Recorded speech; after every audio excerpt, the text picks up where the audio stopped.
ठीक है। चैप्टर 6 में क्या है, अवैध रूप से कोई शिकार कर रहा है तो उसके संबंध में कोई संपत्ति संधारण की जा रही है, ली जा रही है संपत्ति, तो उसको सीज किया जा सकता। तो 58A से लेके 58Y तक है। ये 58A क्या कह रहा है, ये किस पे लागू हो रहा है कि कोई व्यक्ति इस अधिनियम के उपबंधों का उल्लंघन करके कोई शिकार कर रहा है तो वो उसको कितना दंड दिया जा सकता है। तो 3 वर्ष तक का कारावास या इससे अधिक अवधि तक का 3 वर्ष या इससे अधिक अवधि का कारावास के लिए उसे दोषित किया जा सकता है, या इसके जो सहयुक्त यानी जो इसका पार्टनर होता है ऑफेंस करने वाले व्यक्ति का जो सह अभियुक्त होता है वो भी इसी दंड से दंडित किया जाएगा। तीसरा जो पॉइंट है इसमें कह रहा है कि ये चैप्टर किस किस व्यक्ति पर लागू होता है। तो पहला, जो अधिनियम के उपबंधों का उल्लंघन कर रहा है, ठीक है। दूसरा, उसका सहयुक्त यानी उसका सह अभियुक्त। और तीसरा, जो वर्तमान समय में धारक हो यानी जिसके कब्जे में ऐसी अवैध रूप से शिकार की हुई चीजें जिसके कब्जे में मिले, व्यापार या उसने व्यापार वहां किसी से खरीद ली व्यापारी, तो वो भी क्या है, वो धारक माना जाता है। तो इन 3 व्यक्तियों पर चैप्टर 6A लागू होता है। किस किस पे, या तो जो अपराध कर रहा है या जिसका अपराध करने वाले का सहयुक्त हो या सह अभियुक्त हो, 2 व्यक्ति। तीसरा, वर्तमान धारक जो अवैध रूप से शिकार करके कोई चीज उसके कब्जे में पड़ी है, वर्तमान में जो जिसका कब्जा है वो होता है धारक। तो इन 3 व्यक्तियों पे ये अधिनियम लागू होता है। अब आ रही है परिभाषा खंड बी में। परिभाषा खंड में बताया है कि अपील अधिकरण कौन सा है, जो 58N में बताया, कुछ नहीं इतना याद करना। अपील अधिकरण 58A में N में बताया। फिर ऐसा अभियुक्त कौन होता है, जो क्या है, ऐसा व्यक्ति जो उसके कार्यों का मैनेजमेंट कर रहा है। एक तो शिकार कर रहा है, दूसरे उसके कार्यों का हिसाब किताब लेखा जोखा मैनेजमेंट कर रहा है। सेकेंड आ रहा है कि कोई कंपनी है, कंपनी अधिनियम के तहत कोई संगम है, व्यक्तियों का निकाय है, कोई भागीदारी फर्म, पार्टनरशिप फर्म है, प्राइवेट कंपनी है, वो भी सहयुक्त माने जाते हैं। कोई व्यक्ति जो इनका मेंबर है, चाहे कंपनी का, फर्म का, भागीदारी फर्म का या प्राइवेट कंपनी का, इनका कोई भी एक व्यक्ति के रूप में इनका मेंबर है, वो भी सहयुक्त माना जाता है, ठीक है। या जो इनकी कंपनी फर्म इनके खातों का जो मैनेजमेंट रखता है या इनका जो मैनेजर है, ये जो प्रबंधक है, वो भी सहयुक्त माना जाता है। कोई न्यासी है, कोई न्यास सर्जित किया हुआ है, न्यासी है, वो भी इसका सहयुक्त माना जाता है, ठीक है। तो ये न्यास वाला इतना ही पढ़ना है, इसमें सिर्फ इतना ही पढ़ना है। तो कौन है, कंपनी जो हिसाब किताब रखता है, कोई फर्म या कंपनी, फर्म या व्यक्ति का, फर्म या कंपनी का कोई सदस्य या फर्म या कंपनी का कोई मैनेजर या जो उसका लेखा जोखा रखते हैं वो सहयुक्त माने जाते हैं। या कोई न्यास है तो उसका न्यासी। अब आ रहा है सक्षम प्राधिकारी 58D में बताएं। ये 58D में सक्षम प्राधिकारी याद रखना है कि जो संपत्ति को सीज करेगा, अवैध रूप से जो शिकार करके जो संपत्ति है उसमें जो अधिकारी कौन होंगे सीज करने के लिए, वो कौन है, वो 58D याद रखना है अपने को। फिर है छिपाया जाना, किसी भी प्रकार से उस संपत्ति को छुपाने से तात्पर्य है यहाँ पर कि उसके स्वामित्व को छुपाना, उसके वेश बदल देना, इलेक्ट्रॉनिक पारेषण यानी किसी साधनों से संपत्ति का संचलन या परिवर्तन करना, रोक लगाना, फ्रीजिंग में क्या है कि किसी संपत्ति के अंतरण मतलब आगे जाएगी नहीं। अगर किसी संपत्ति को सीज कर ली है, किसी संपत्ति का संप्रहरण हो गया, सीज कर ली, तो सीज करने के बाद में वो संपत्ति आगे ट्रांसफर नहीं होगी, फ्रीज कर दिया जाएगा, एक स्थान पे उसको रख दिया जाएगा। पहचान करना यानी उसकी कोई भी बात ऐसा सबूत स्थापित करना है कि वो वन्य उसके जो कोई वन्य प्राणी है या कोई भी जो अवैध रूप से शिकार करके जो उत्पाद बनाए गए हैं उन पे स्पेशल लोगो लगा दिया जाएगा या उनकी पहचान लिख दी जाएगी। ये होती है पहचान करना है। इतना पढ़ने की छोड़ लो। आगे आता है 58C। परिभाषा सारी नहीं पढ़नी, संपत्ति में क्या है, पता लगाना क्या है, कुछ नहीं। फिर है कि कोई अवैध रूप से कोई संपत्ति अर्जित करने का धारण करने का प्रतिषेध, कि कोई भी व्यक्ति जिसे लाइसेंस प्राप्त नहीं है कि अवैध रूप से शिकार करके कोई संपत्ति, चाहे वो वन्य प्राणी है, चाहे वन्य प्राणी से उत्पन्न कोई चीज है या ट्रॉफी है या संशोधित ट्रॉफी, उसको किसी भी रूप से अवैध रूप से अगर आई है तो वो अन्य व्यक्ति द्वारा अवैध रूप से अर्जित नहीं करेगा। कि मान लो एक व्यक्ति शिकार करके आया, कस्तूरी लेके आया हिरण की, ठीक है, और दूसरे व्यक्ति को बेच रहा है, तो दूसरा व्यक्ति अर्जन नहीं कर सकता। अर्जन करता है तो वो अपराध कर रहा है, अर्जन कर रहा है तो वो अपराध कर रहा है, ठीक है। तो कोई भी व्यक्ति अधिनियम के उपबंधों का उल्लंघन करके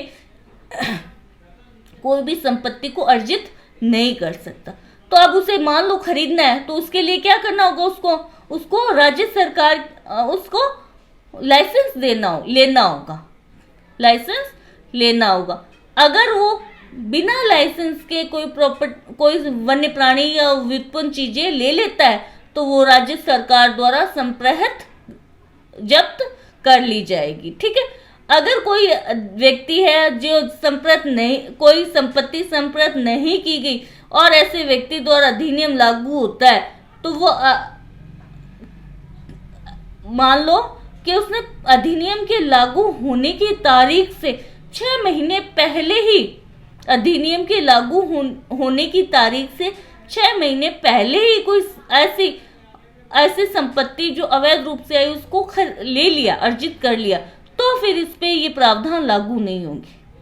यानी उसने तो पहले ही खरीद लिया ना, अधिनियम की लागू होने की तारीख से 6 महीने पहले ही ले लिया था, तो फिर उसे अर्जन का प्रतिषेध नहीं किया जाएगा, ना उसे लाइसेंस लेने की आवश्यकता है। या 6 वर्ष है मैडम, 6 वर्ष है, सॉरी 6 वर्ष है ना, 6 महीने नहीं 6 वर्ष है।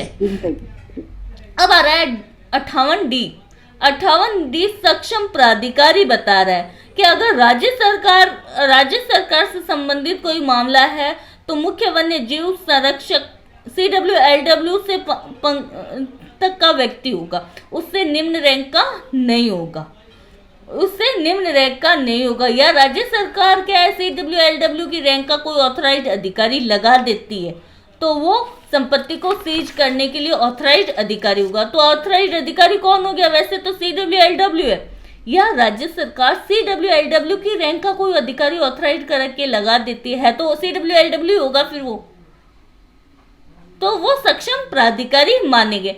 अब आ रहा है 58E कि अगर किसी ने अवैध रूप से संपत्ति ले ली, अर्जित कर ली, तो जो सक्षम प्राधिकारी D में आया था वो E में आके क्या करेगा, अब उसकी पहचान करेगा, मतलब उसे लगता है कि इस अधिनियम के पहचान कौन करेगा, DIG से नीचे की रैंक का नहीं होगा। कोई भी पुलिस अधिकारी है वो DIG से नीचे की रैंक का नहीं होगा, यानी पहचान कौन करेगा, DIG रैंक का कोई अधिक पुलिस ऑफिसर इसकी पहचान करेगा। उसे लगता है या उसके पास शिकायत आ गई कि अपराध किया गया है, अवैध रूप से कोई संपत्ति अर्जित की गई है, तो वो इसकी जांच करेगा। जांच करने के बाद में उसे लगता है कि किसी व्यक्ति के पास में अवैध रूप से कोई संपत्ति अर्जित की गई है, तो वो क्या करेगा, उसकी पहचान करने के लिए सभी आवश्यक उपाय करेगा। यानी उस व्यक्ति से जिसके कब्जे में या उस स्थान में जाएगा, उसके दस्तावेज मांगेगा, उसके रिकॉर्ड्स मांगेगा, अकाउंट्स की रिकॉर्ड्स मांगेगा, सब जांच कर सकता है अन्वेषण करने की, उसके पास पहचान करने के लिए सब पावर है, ठीक है। फिर आ रहा जांच, अन्वेषण या सर्वेक्षण उपधारा अधिकारी सक्षम प्राधिकारी दिए गए जा रहे। अब जो DIG रैंक का जो अधिकारी है, पुलिस अधिकारी है, जो जांच कर रहा है, पहचान करने के लिए जांच कर रहा है, ये किसके निर्देशों को फॉलो करेगा, ये CWLW के निर्देशों को फॉलो करेगा, यानी सक्षम प्राधिकारी द्वारा नियमित जारी किए गए जो दिशा निर्देश है उनको फॉलो करेगा। फिर है F में क्या है, अगर पहचान होगी कि हाँ भाई ये अवैध रूप से संपत्ति इसने ले रखी है, इसके पास ना तो कोई लाइसेंस है ना कुछ है, तो पहचान हो गई, कहाँ पे हुई, E में। F में क्या कर देगा, उसको सीज कर देगा और फ्रीज कर देगा, अवैध रूप से अर्जित संपत्ति का अभिगम या उस पर रोक लगाना। एक तो सीज कर लेगा, ले लेगा अधिकारी, कौन ले लेगा, जो अन्वेषण करने वाले तो बता दी रिपोर्ट अन्वेषण करके, हाँ ये अवैध रूप से संपत्ति है, तो फिर वो अधिकारी किसको सूचना दी, उसने CWLW को सूचना देती। सूचना देने के बाद CWLW क्या करेगा, उस संपत्ति को जो अवैध रूप से आई है उसको क्या करेगा, अभिग्रहण कर लेगा, सीज कर लेगा और फ्रीज कर देगा कि अब आगे इसका किसी भी प्रकार अंतरण नहीं हो। ठीक है। अगर कोई CWLW के अलावा कोई व्यक्ति ऐसे इसको सीज कर रहा है या फ्रीज कर रहा है तो वो इसकी सूचना 48 घंटे में सक्षम प्राधिकारी CWLW को देगा। एक पॉइंट यहाँ पे कि कोई भी सीज करने या फ्रीज करने का ऑर्डर तब तक नहीं दिया जाएगा जब तक कि 30 दिन की अवधि सक्षम प्राधिकारी द्वारा, मान लो ये इंस्पेक्टर DIG रैंक ने जांच कर दी, पहचान कर दी, फिर ऑथराइज्ड अधिकारी ने, प्राधिकृत अधिकारी ने उस संपत्ति को सीज कर दिया और फ्रीज कर दिया। इसकी सूचना उसने 48 घंटे में CWLW को दे दी। सीज करने फ्रीज करने की टाइम से 48 घंटे में उसने उसकी सूचना CWLW को दे दी। अब वो सूचना या जो ऑर्डर दिया उसने सीज करने या फ्रीज करने का जो ऑर्डर दिया, वो ऑर्डर कब होगा, जब CWLW यानी जब उसे सूचना प्राप्त हुई CWLW को उस तारीख से 30 दिन के भीतर वो उस ऑर्डर की पुष्टि करेगा, उसकी पुष्टि करेगा, अन्यथा वो कह देगा नहीं ये तो फ्रीज या जो फ्रीज हुआ वो सही नहीं है। अगर वो 48 घंटे में CWLW को सूचना दी और सूचना प्राप्त होने के दिन से 30 दिन के भीतर वो उस ऑर्डर की पुष्टि करेगा, तब वो ऑर्डर लागू होगा सीज या फ्रीज का। ठीक है। F में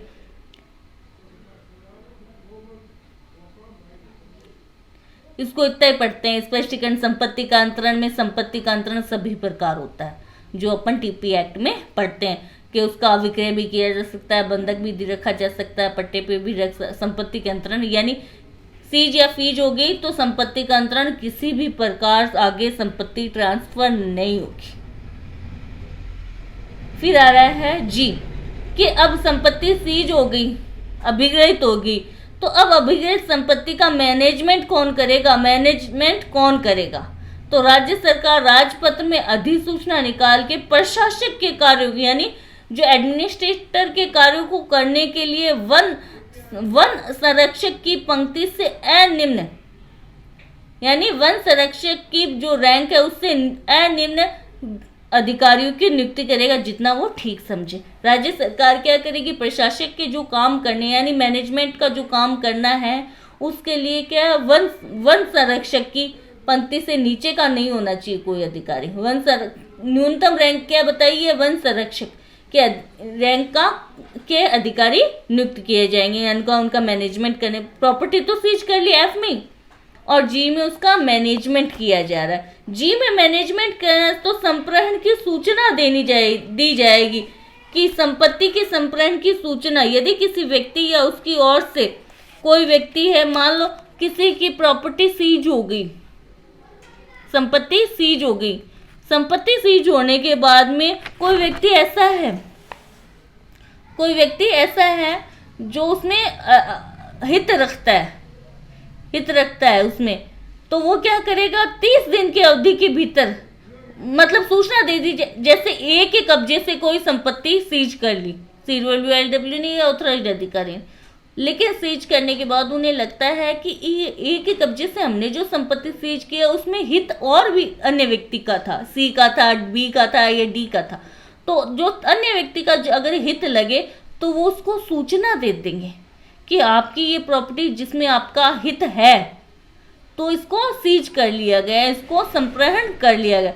सूचना मिलने की तारीख से सूचना की तामील हो गई तो उसे प्रभावित व्यक्ति कहा गया है, जिसका हित है वो प्रभावित व्यक्ति, यानी उसके हितों का नुकसान हो रहा है, प्रॉपर्टी सीज हो गई तो उसे प्रभावित व्यक्ति सूचना की तामील कराएगी। तामील दिन होने की तारीख से 30 दिन का उसको टाइम पीरियड दिया जाएगा और सो कोज नोटिस दिया जाएगा कि भी इस प्रॉपर्टी को क्यों ना सीज कर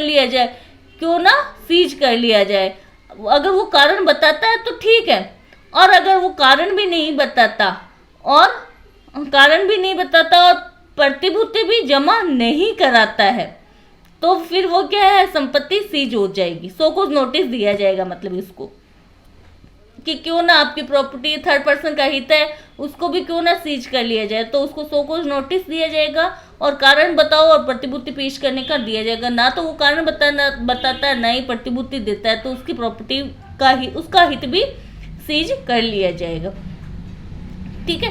अब ये जो सूचना दी जा रही है वो अन्य व्यक्ति द्वारा सूचना के प्रति अन्य व्यक्ति पर तामील करा दी जाएगी कि सूचना दी जा रही है तो जिसका हित था उसको तो दी थी, जिसके कब्जे से प्रॉपर्टी संपत्ति ली गई है, सीज की गई, उसको भी सूचना एक कॉपी उसको भी दी जाएगी। फिर कतिपय दशाओं में संपत्ति का संप्रहण। कुछ ऐसी दशाएं हैं जहां पे संपत्ति सीज कर ली जाएगी। कब है कि सक्षम प्राधिकारी जो 58H में कारण बताओ नोटिस GH था कि कारण बताओ नोटिस सूचना दे दी और उसे कारण बताओ नोटिस दे दिया। कारण बताओ नोटिस में ये सारी बात मैंने आई में साथ ही बोल दी कि कारण बताओ नोटिस तक दिया 58H में। आई क्या कह रहा है उसमें, वो ना तो हाजिर होता है, ना ही कारण बताता है, ना ही प्रतिभूति देता है, तो उसकी क्या है, संपत्ति सीज कर ली जाएगी। और जो संपत्ति सीज की जाती है वो किसी भी प्रकार से उस पर भार नहीं होगा, विलंगम मुक्त होगी प्रॉपर्टी। तीसरा पॉइंट कह रहा है विलंगम मुक्त होगी। ठीक है। और अगर वो सूचना दी उसको H में और सूचना देने के बाद में वो हाजिर भी हो जाता है, कारण भी बता देता है या संपत्ति धन भी जमा करा देता है उतना जितना चाहिए, तो फिर क्या है, संपत्ति तुरंत निर्मुक्त कर दी जाएगी, छोड़ दी जाएगी। ठीक है। और जहां परंतु कंपनी का कोई शेयर है तो राज्य सरकार को संपर्क हो जाते हैं, तो उसे मान लो कोई कंपनी का शेयर है और वो सीज हो गया राज्य सरकार को, तो उस शेयर में राज्य सरकार द्वारा वो शेयर अगर ऐसे अंतरित को तुरंत मतलब शेयर अंतरित कर दिए जाते हैं, पहले सीज किए राज्य सरकार ने, सीज करने के बाद उन शेयर को ट्रांसफर कर दिया, तो ट्रांसफर करने को तुरंत रजिस्टर्ड किए जाएंगे ये। ठीक है। आई में क्या हो गया, संपत्ति सीज होगी, H में उसको सूचना दी, I में सीज होगी। अब J में सबूत का भार किस पे है, उसी व्यक्ति पे होगा जिसकी प्रॉपर्टी सीज की जा रही है, वही बताएगा कि नहीं ये प्रॉपर्टी अवैध व्यापार या अवैध रूप से अर्जित नहीं की, ये संपत्ति अवैध रूप से अर्जित नहीं की अनलीगली। अब संप्रहण के बदले जुर्माना, मान लो प्रॉपर्टी संप्रहण हो गई और वो संप्रहण करने वाला अधिकारी है, इसके बदले वो जुर्माना भी अधिरोपित कर सकता है। K में F फाइन है, K में फाइन है, तो वो जुर्माना भी लगा सकता है कि उस संपत्ति का बाजार मूल्य के बराबर का जुर्माना वो दे सकता है। एक ही लाइन याद करनी कि संपत्ति के बाजार मूल्य जितना है उतने का बराबर का वो क्या है, वो दे सकता है, जुर्माना लगा सकता है। प्रॉपर्टी सीज ना करके वो जुर्माना भुगतान कर देता है। ठीक है। तो जैसे ही जुर्माने का भुगतान कर दिया जाता है, प्रॉपर्टी जो सीज होने के लिए जो अधिकारी है वो संप्रहण करने से उसे मुक्त कर देंगे। 58L पढ़ना नहीं है, न्याय से संबंधित कुछ नहीं है। अपील प्राधिकरण का गठन पढ़ना है कि कतिपय अंतरणों का अगर कोई M पढ़ना है कि अगर कोई प्रॉपर्टी I में सीज होगी, 58I में सीज होगी, तो सीज होने के बाद में उस सीज हुई संपत्ति का किसी भी प्रकार से अंतरण नहीं किया जाएगा, ट्रांसफर नहीं किया, और फिर भी कर दिया जाता है तो वो ट्रांसफर क्या, नल एंड वॉइड माना जाता है, शून्य माना जाता है। ठीक है। अकृत और शून्य माना जाता है, कहां पर, M में। फिर आ रही अपील प्राधिकरण का गठन। अपील प्राधिकरण का गठन कौन करेगी, राज्य सरकार करेगी। 58F का था, 58F क्या था, अधिकृत तरीके से संपत्ति वो जब्ती पर रोक, सीजिंग एंड फ्रीजिंग, जब्ती और रोक, हाँ जब्ती और रोक। F फ्रीज है, सीज और फ्रीज, ठीक है। 58 F था, 58I में क्या है, संपत्ति सीज हो गई। 58 K में क्या था, फाइन, जुर्माना, फाइन के फाइन। और 58L, 58L है न्यास वाला, इतना इम्पोर्टेंट नहीं है, संपत्तियों वाला है, इतना इम्पोर्टेंट नहीं है वो वाला, ठीक है। तो इन जो सेक्शंस हैं इनके लिए क्या है, कोई अपील लगानी है। अगर इन कार्यों से कोई व्यक्ति दुखी हो रहा है तो वो अपील लगाएगा। अपील प्राधिकरण की गठन कौन करेगा, राज्य सरकार करेगी अपील प्राधिकरण, जिसमें एक अध्यक्ष होगा और उतने सदस्य होंगे जो राज्य सरकार आवश्यक समझे। और इसमें एक प्रधान सचिव की रैंक से अनिम्न अधिकारी होंगे, प्रधान सचिव की पंक्ति से अनिम्न अधिकारी होंगे। सदस्य कौन, एक अध्यक्ष, सदस्य उतने होंगे जो राज्य सरकार समझे। तो अपील प्राधिकरण का अध्यक्ष ऐसा व्यक्ति होगा, यानी अध्यक्ष हाईकोर्ट का न्यायाधीश है या रहा है या होने की योग्य अहर्ता धारण करता है, रहा है या अहर्ता धारण करता, हाईकोर्ट का न्यायाधीश। अध्यक्ष और सदस्यों की सेवा शर्तें वही होंगी जो विहित की जाएंगी। अपील कब तक की जाएगी, अपील आदेश देने की तारीख से 45 दिन में।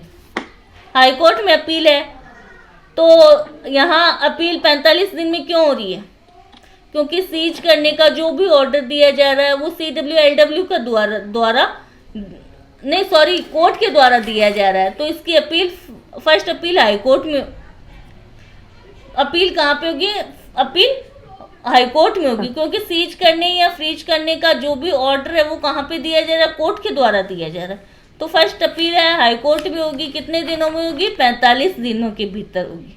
लेकिन 45 दिनों के बाद भी, यानी 60 दिन तक भी अपील की जा सकती है, जब हाईकोर्ट को ये लग जाए कि नहीं भैया इसके पास अपील नहीं पेश करने का पर्याप्त रीजन है, हेतुक है, तो वो और भी समय दे सकता है, लेकिन वो 60 दिन तक का ही हो सकता है, उससे अधिक नहीं होगा। ठीक है। अपील प्राधिकरण की प्रक्रिया क्या होगी, जो राज्य सरकार बनाएगी। अपील प्राधिकरण, इसके अपील प्राधिकरण को आवेदन किए जाने पर फीस का भी भुगतान, यानी अपील सुनना, तो वो सारी कोर्ट वाली प्रोसीजर सारी होगी। अपील प्राधिकरण को सारी कोर्ट की जो पावर होती है वो अपील न्यायालय की, वो सारी अपील प्राधिकरण को भी होगी। ठीक है। अगर कोई सूचना या आदेश का वर्णन में कोई त्रुटि रहने के कारण अगर अपील न्यायालय ने या किसी इस अध्याय के अधीन कोई सूचना जारी की गई, कोई समन जारी किया, कोई नोटिस जारी किया और उसमें कोई गलती रह गई, तो गलती रहने के कारण अगर कोई ऑर्डर दे दिया जाता है तो वो ऑर्डर अविधि मान्य नहीं रहेगा। अधिकारिता का वर्जन है। क्यों कह रहा है कि अन्य किसी भी विधि या अन्य किसी न्यायालय, सिविल न्यायालय को अधिकारिता नहीं होगी। ठीक है। अब जो सक्षम प्राधिकारी है या जो अपील अथॉरिटी है, अपील अधिकरण है, कहाँ पे अपील अधिकरण, क्यू में, क्यू 58 क्यू में अपील प्राधिकरण होगा, क्यू ही है। अपीलें कहाँ पर होगी, क्यू में है। प्राधिकरण का गठन तो एन में है और अपीलें कहाँ पे होगी, क्यू में। तो कोई भी सक्षम अधिकारी या अपील अधिकरण के पास सिविल न्यायालय की सारी पावर होती है। कहाँ पे आ गई, आर में, सिविल न्यायालय की सारी पावर होती है। आगे पढ़ने की आवश्यकता नहीं है, छोड़ देना। कब्जा लेने की शक्ति, सारी पावर होती है उस अपील प्राधिकरण या राज्य सरकार द्वारा कोई भी जो अधिकारी घोषित किया जाता है उसके पास सारी पावर होती है। फिर आ रहा है 59 क्या कह रहा है कि लोक अधिकारी होंगे। इसमें CWLW, डायरेक्टर, वनपाल, सहायक वनपाल, सब क्या है, लोक अधिकारी होंगे। उसने कोई काम किया है तो उनके विरुद्ध कोई ऐसा नहीं है कि उसने गुड फेथ में काम किया तो उनके विरुद्ध कोई भी अभियोग या आरोप नहीं लगाया जाएगा। गुड फेथ में काम किया तो भी उनके विरुद्ध कोई अभियोग या वाद फाइल नहीं किया जाएगा। 60A इंपॉर्टेंट है। पुरस्कार, व्यक्तियों को पुरस्कार कौन दे रही है, न्यायालय। जब जब कोई न्यायालय जो जुर्माने का दंड या दंड जिसका भाग जुर्माना हो, तो वहां पर अगर कोई व्यक्ति है जो अपराधी का पता लगाने में, उनको पकड़ाने में सहायता की है, तो वो जो जुर्माना आएगा उसका 25% पुरस्कार के रूप में उस व्यक्ति को दिया जाएगा जिसने हेल्प की। मैडम 50 लिखा हुआ है। 50 लिखा हुआ है, सही है मैम एक किताब में 20 लिखा हुआ है, 20%। नहीं, 50 लिखा हुआ है। मैडम देर में 50 है मैडम। बेरेक्ट सही है। ठीक है, तो न्यायालय देगा ऐसे अपराध जिनमें जुर्माना अधिरूपित है, और उन अपराधियों को पकड़ाने में, गिरफ्तार करने में अगर किसी व्यक्ति ने हेल्प की है, तो जितना जुर्माना आया है उस जुर्माने का 50% उसको पुरस्कार के रूप में कौन देगा? न्यायालय देगा। दूसरा पॉइंट यही है कि अगर कोई मामले कंपाउंड करने वाले हैं, कंपाउंडेबल है, तो उनमें जो शमन करने वाला अधिकारी कौन था? शमन करने वाला अधिकारी निर्देशक, सहायक निर्देशक, वो मुख्य वन रक्षक और CWLW। हाँ, 4 लोग हो गए ना मैम? 4 4 है। केंद्र में तो, हाँ केंद्र में तो सहायक वन डायरेक्टर से नीचे का नहीं होगा, और राज्य में सहायक वनपाल से नीचे का नहीं होगा। ठीक है, अधिकारी ऊपर के तो डायरेक्टर और CWLW है ही है, और नीचे का सहायक डायरेक्टर से नीचे का नहीं होगा और सहायक वनपाल से नीचे का नहीं होगा। अगर वो कंपाउंड कराते हैं, किसी मामले को शमन कराते हैं, तो समन में होने वाली जो राशि है कितनी नहीं लगाई जाएगी? जितना टोटल जुर्माना है उसके 25% से अधिक का समन नहीं करवाया जाएगा, कंपाउंडेबल नहीं किया जाएगा। अगर वो समन में राशि आ गई तो उसका 50% किसी व्यक्ति को जिसने हेल्प की है उसको पुरस्कार के रूप में न्यायालय दे सकता है। नेक्स्ट आता है 60B, व्यक्तियों को पुरस्कार राज्य सरकार CWLW को या ऐसे व्यक्ति को जो अपराध को या तो CWLW को हेल्प की है या ऐसे व्यक्तियों का पता लगाने में, अपराधी को पकड़ाने में जो विहित की जाए, जो 10,000 रुपए से अनधिक का पुरस्कार संदत किए जाने को आदेश दे सकती है। ठीक है, राज्य सरकार किसको ऑर्डर दे रही है?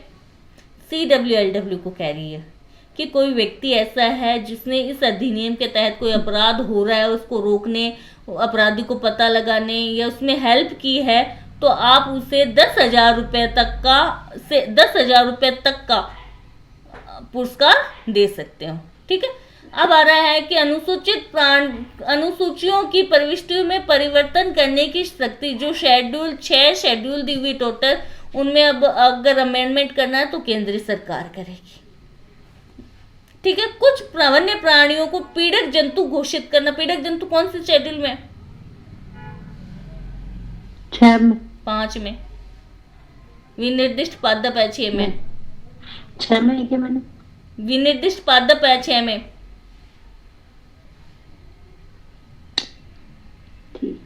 ठीक है, तो अब अगर उन जो पीड़क जंतु की जो शेड्यूल है 5 में, या जो शेड्यूल 1, 2 या 2 के सेकंड भाग में अगर कोई प्राणी है उनको पीड़क जंतु घोषित कर दिया गया है, तो उनमें संख्या में बढ़ाना है या किसी को डालना है या किसी को निकालना है, कौन करेगी? केंद्र सरकार। नियम 63 में केंद्र सरकार बनाएगी, 64 में राज्य सरकार बनाएगी। बाकी इतना ही है इसमें। चलो ठीक है, ये इतना ही है।